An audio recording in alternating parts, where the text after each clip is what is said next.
Hello everyone, GoldenNova here. I planned on using the entirety of Magical Hero as a way to flesh out the +1 series. It has a lot of new, interesting cards, and I've liked being able to delve deep into what each one can do. Another thing I wanted to do was get them all released by the time the set hit store shelves, and oh boy did that sneak up on me. So, in an effort to complete my self-imposed challenge, we'll be going over our remaining 3 protagonist support over the next few days. This might actually be a blessing in disguise though. As Yu-Gi-Oh! Evolved, there was a higher emphasis on the combination of cards rather than powerful individual ones, so it would have been much harder to talk about them in isolation. But this intro's gone on long enough. Let's rev it up! Time to review Yusei's support in Magical Hero. Let's start with the flashiest one, Satellite Warrior, a powerful guardian named for the part of Neo-Domino City that Yusei called home. It's level 10, and needs 1 tuner and 1 or more non-tuner synchro monsters to summon. When synchro summoned, you target cards your opponent controls, up to the number of synchro monsters in your graveyard, destroy those targets, and then it gains 1000 attack. On top of that, if a synchro summoned Satellite Warrior is destroyed, you can summon up to 3 level 8 or lower Warrior, Synchron, or Stardust synchro monsters with different names from your graveyard. So this guy is rough to talk about. I'm going to skip over their impact in regards to the current format, as any synchro that needs another synchro is going to be hamstrung by the current master rule. But what about when the policy turns over in April? I can see this card being an absolutely explosive payoff for Junk Speeder. Synchro climbing up to it in this manner will give you plenty of fuel for its destruction effect, as well as making your opponent think twice before destroying it. But if you don't manage to summon it in that particular scenario, it might end up burning up on re-entry rather than being a shooting star. Satellite Synchron is a level 2 Dark Machine tuner with 700 attack and 100 defense. If a monster is special summoned from your graveyard, you can special summon Satellite Synchron from your hand. Also, if you have a Warrior, Synchron, or Stardust Synchro monster in your graveyard or on your field, you can make this little guy's level 4 until the end of the turn. It's not a bad addition to your Synchron lineup, especially if you plan to use Junk Speeder.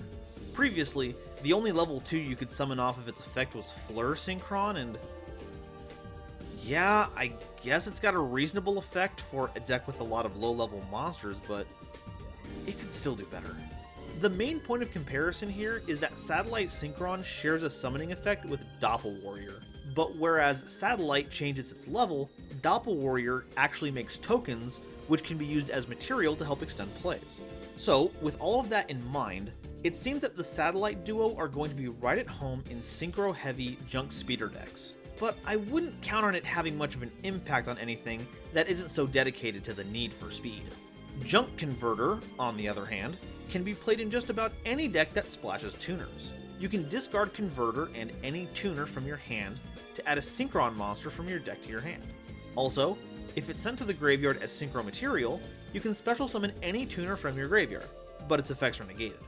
And all of these effects sound a little disjointed, like if you discard it to search, then how are you going to take advantage of its synchro material effect?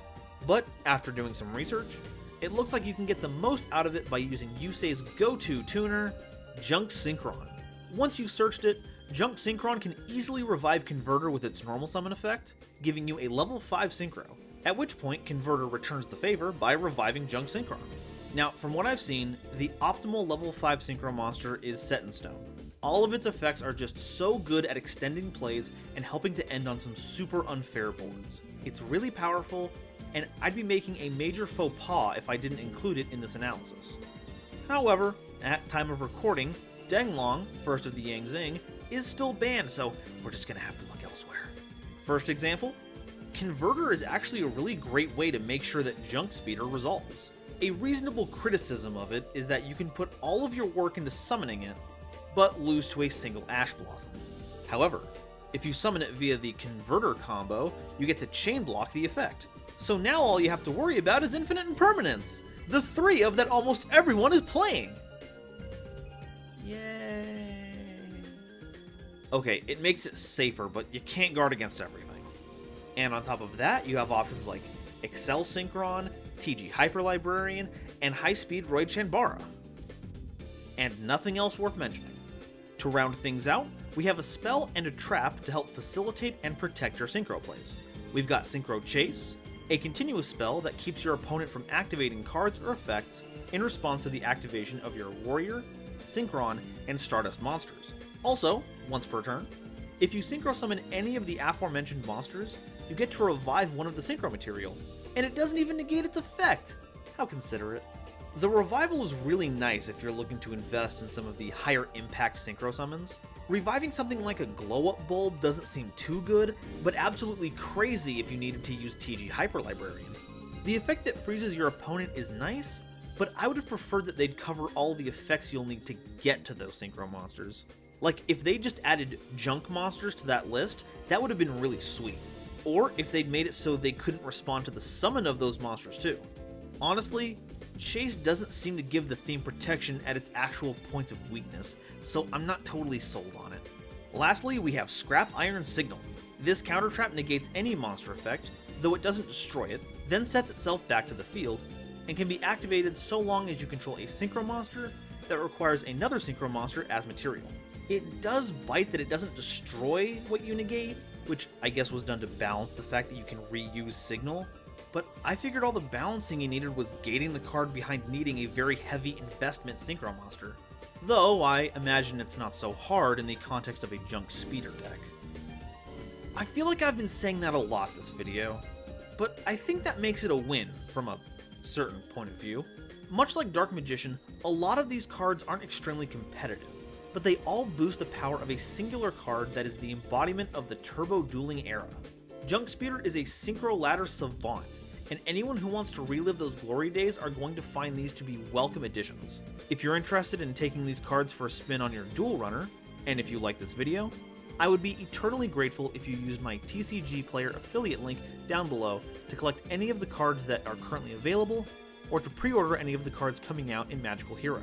These legendary duelist sets tend to have a few short prints that are difficult to pull, and get outrageously expensive as singles down the line.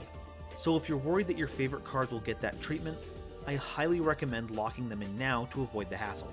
Every purchase, like, comment, and subscription is a contribution to helping build the channel so I can keep making the videos I love and sharing them with all of you. Thank you all so much for watching, and I'll see you next time. Bye-bye.